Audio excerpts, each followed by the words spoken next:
अस्सलाम वालेकुम नाज़रीन, मैं हूं सामा गौरी। आप देख रहे हैं जस्ट पाकिस्तान। वफाकी हुकूमत ने अगले माली साल 2022-23 के लिए 9,502 अरब रुपए के बजट का ऐलान कर दिया। ये बजट इंटरनेशनल मॉनेटरी फ़ंड और हुकूमत पाकिस्तान के इश्तराक से बनाया गया है। ये बजट 3,798 अरब रुपए के खसारे वाला बजट है।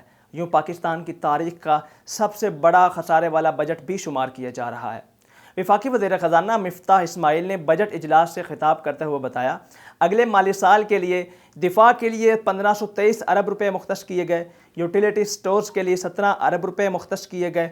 अगले माली साल के लिए टैक्स वसूली का हदफ 7,004 अरब रुपये रखा गया, जबकि सालाना तरक्याती बजट के लिए 800 अरब रुपये मुख्तस किए गए। हायर एजुकेशन के लिए 65 अरब रुपये मुख्तस किए गए। सरकारी मुलाजमीन की तनख्वाहों में 15% और पेंशन में 5% इजाफे का ऐलान भी किया गया। तनख्वाहदार तबके के लिए टैक्स छूट 6 लाख से बढ़ाकर 12 लाख कर दी गई है, जबकि नॉन फाइलर के लिए टैक्स 100% से बढ़ाकर 200% कर दिया गया है। 1600 सीसी से बड़ी गाड़ियों पर एडवांस टैक्स की मद में टैक्स में इजाफा भी किया जा रहा है। दिलचस्प बात यह है कि पिछले साल बजट की निस्बत इस बजट में कई चीज़ों में कमी भी की गई है। मसलन सेहत के बजट में 31% कमी की गई, तालीम के बजट में 1.5% कमी की गई, हाउसिंग में 77% कमी की गई और सालाना तरक्याती फ़ंड में 11% कमी की गई है। लेकिन जहां ये कमी की गई वहां कई चीज़ों में पिछले साल बजट की निस्बत इजाफा भी किया गया है। मिसाल के तौर पर दिफा के बजट में पिछले साल बजट की निस्बत 6% इजाफा किया गया और इस साल यानी अगले माली साल के लिए दिफा का बजट 1523 अरब रुपये रखा गया है, जिसमें मिलिट्री हार्डवेयर, न्यूक्लियर अखराजात और रिटायर्ड फौजियों की पेंशन शामिल नहीं है। रिकॉर्ड की दुरुस्तगी के लिए आपको ये भी बताते चलें कि पिछले साल दिफा के बजट के लिए मुख्तस किए गए पैसों में से 110 अरब रुपये इजाफी खर्च किए गए, यानी पिछले साल दिफा के बजट में 8% इजाफी खर्च किया गया है।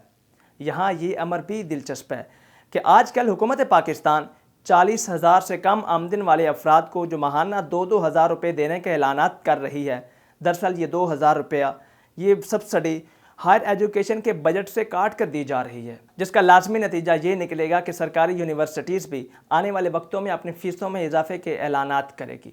यहाँ आपको ये भी बताते चलें कि हुकूमत पाकिस्तान ने जो बजट बनाया है, इस बजट की कामयाबी की 2 बुनियादी शराइत हैं। पहली शर्त यह है कि हुकूमत पाकिस्तान ने आइंदा माली साल के लिए महंगाई की शरह 11.4%, जबकि आइंदा माली साल के लिए मईशत की शरह नमू 5% रखी है। अगर महंगाई 11.4% पर ही रुकती है तो ये बजट कामयाब है, वरना दूसरी सूरत में अगर महंगाई 12, 13 या 15% पर जाती है तो ये सारा बजट ख़राब हो सकता है। लेकिन माशी माहिरीन ये कहते हैं कि आइंदा माली साल में महंगाई 11.4% पर रुकने के इम्कानात बड़े कम हैं। उसकी बुनियादी वजह यह है कि हुकूमत पाकिस्तान ने आइंदा माली साल के लिए पेट्रोलियम मसनूआत पर लेवी फ़ी लीटर 30 रुपये मुकर्रर कर दी है। लिहाजा महंगाई का एक ऐसा सैलाब आएगा जो रुकने का नाम नहीं लेगा। तो लिहाजा उम्मीद यही की जा रही है कि आइंदा माली साल में महंगाई 11.4% पर नहीं रुकेगी, बल्कि उम्मीद ये है कि आइंदा माली साल में महंगाई 15% तक जाने के इम्कानात भी हैं।